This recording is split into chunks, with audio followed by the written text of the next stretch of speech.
لیکن آج وہ فکر ختم ہے. آج دولت مندوں کی خیریت پوچھی جا رہی ہے، شادیوں میں ولیموں میں دولت مندوں کو پوچھا جا رہا ہے. میں دولت مندوں سے کوئی نفرت نہیں رکھتا، بلکہ دولت مند ہمارے سماج کی ضرورت ہے. میں دولت مندوں سے نفرت کیسے رکھ سکتا ہوں جبکہ ہمارے مذہب میں دولت مندوں میں سیدنا صدیق اکبر ہے، سیدنا فاروق اعظم ہے، سرکار غوث اعظم، یہ سب دولت مند لوگ، امام اعظم ہے. ہم دولت مندوں سے کوئی نفرت نہیں رکھتے، لیکن حضور علیہ السلام نے فرمایا دولت مندوں کو سبھی بلاتے ہیں ہر جگہ، غریبوں کو بھی پوچھو.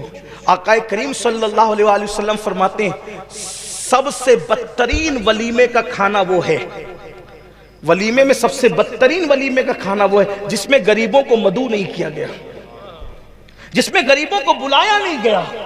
لیکن آپ دیکھیں شادیاں منہ دیکھ کر، میتیں منہ دیکھ کر، جنازے منہ دیکھ کر، گفتگو منہ دیکھ کر، اسلام کہاں ہے، انسانیت کہاں ہے؟ اسی لیے آج جو نقصان ہو رہا ہے وہ یہ ہے کہ ہماری بیٹیاں کبھی غیروں کے ساتھ بھاگ رہی ہیں، ہمارے بچے ایجوکیشن کے میدان میں جو ہے وہ سسکیاں لے لے کر کے دم توڑ رہے ہیں. غربت کی سطح بڑھتی جا رہی ہے،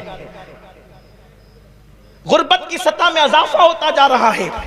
مسلمان غریب سے غریب تر ہوتا جا رہا ہے، ان پڑھ سے ان پڑھ تر ہوتا جا رہا ہے. ہمیں فکر کہاں ہے، ہمیں سوچ کہاں ہے؟ اللہ اکبر. یہ بات میں نے پہلے بھی کہی تھی اور آج بھی کہتا ہوں، اس وقت پوری دنیا میں اگر سب سے زیادہ لاجوں میں کسی کی بیٹیاں بک رہی ہے تو وہ مسلمانوں کی بیٹیاں بک رہی ہے. وجہ ہمارے مالداروں نے غریبوں کا خیال نہیں کیا، ہمارے مالداروں نے مفلسوں کا خیال نہیں کیا. آج انٹرنیٹ پر بیٹھ کر بڑے بڑے لوگ یہ چیخ رہے ہیں کہ مسلمانوں کی بیٹیاں دوسروں کے ساتھ بھاگ رہی ہیں. میں پوچھنا چاہتا ہوں کیا اس میں قصوروار صرف بیٹیاں ہیں یا ہم بھی ہیں؟ اس میں مجرم صرف بیٹیاں یا ہم بھی ہیں؟ یقیناً ہم ہیں، اور سب سے زیادہ ہم ہیں.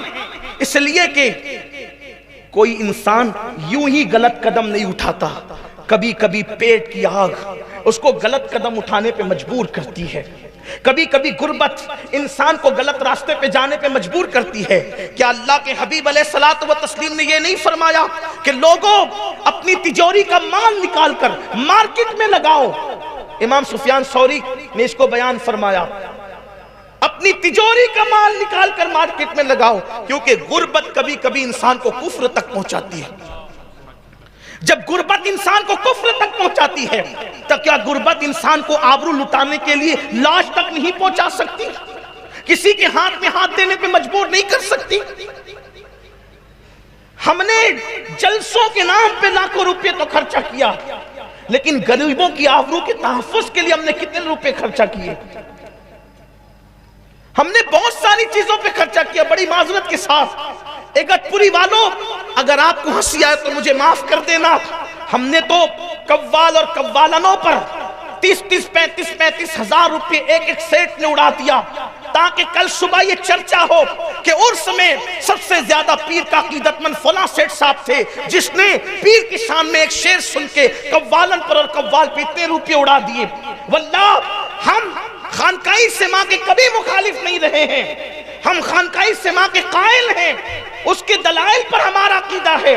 لیکن یہ مزارات پر، مزارات اولیاء پر معاذ اللہ ثم معاذ اللہ قوال اور قوالن کا مقابلہ کرانا، نچوانا، ناچنا، چادروں کو جو ہے وہ معاذ اللہ ناچتے ناچتے ڈی جے بجا بجا کر کے مزارات پر لے کر کے جانا، اور ایک ایک چادر 70,000 روپے کی، ایک چادر 1 لاکھ روپے کی، ایک چادر 2 لاکھ روپے کی. آپ جانتے ہو اسلام کی فکر کیا ہے، اس سنیت کا مزاج کیا ہے؟ نادان جو 1 لاکھ روپے کی چادر تو کسی مزار پر اپنے پیر کی مزار پہ ڈالنے کے لیے لے کر کے جا رہا ہے، وہ 1 لاکھ روپے کی چادریں اگر تو خرید کر کے کسی غریب اور بیوہ کے سر پہ ڈال دے گا تو صاحب مزار اس چادر سے جتنا خوش ہوتے ہیں اس سے زیادہ ان غریبوں کی مدد پر خوش ہوں گے. لیکن آج ہم یہ سب کرنے کے لیے تیار نہیں ہیں. کسی بیمار کا علاج کرا دو. میں یہ نہیں کہتا کہ مزارات پہ چادر نہ چڑھاؤ، میں یہ نہیں کہہ رہا ہوں، میری بات کا آپ غلط مطلب مت دیجیے گا، لیکن ہم نے جہاں خرچ کرنا تھا وہاں نہیں کیا.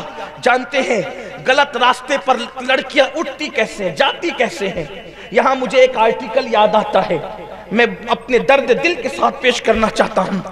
ہم لوگ صرف اپنے لیے پیدا نہیں ہوئے، ہم کسی کے لیے پیدا ہوئے، درد دل کے واسطے پیدا کیا انسان کو، ورنہ عبادت کے لیے کچھ کم نہ تھے۔ کر رہا ہوں بیان، عبادت کے لیے فرشتوں کی کمی نہیں تھی، ہم کسی کے لیے پیدا ہوئے۔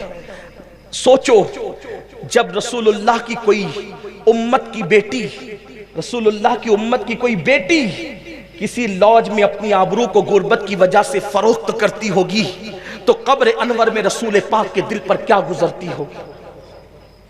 ہم نے کبھی اس کو غور نہیں کیا، محسوس نہیں کیا۔ ہم تو مسجد کے مینار بھی 2-2 کروڑ کے بنا رہے ہیں۔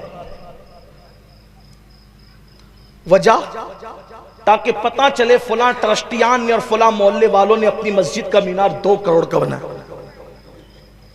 2 کروڑ کا مینار کیا کام آئے گا؟ اگر یہ 2 کروڑ پہ کسی اچھے تعلیمی ادارے کو قیام میں لگا دیتے تو کہاں جاتی ہماری قوم؟ فکر کا دیوالیہ پن ہے، اچھی سوچ سے لوگ دور ہیں، عہدوں پر نامحلوں کا تسلط ہے، عقابوں کے نشیمن پر زاغوں کا بسیرا ہے۔ گلستہ کو اجاڑنے کے لیے ایک ہی الو کافی تھا، لیکن یہاں تو شاخ پہ الو بیٹھا ہے، کوئی کسی کی سننے کے لیے تیار نہیں، دین کی طرف کوئی آنے کے لیے تیار نہیں۔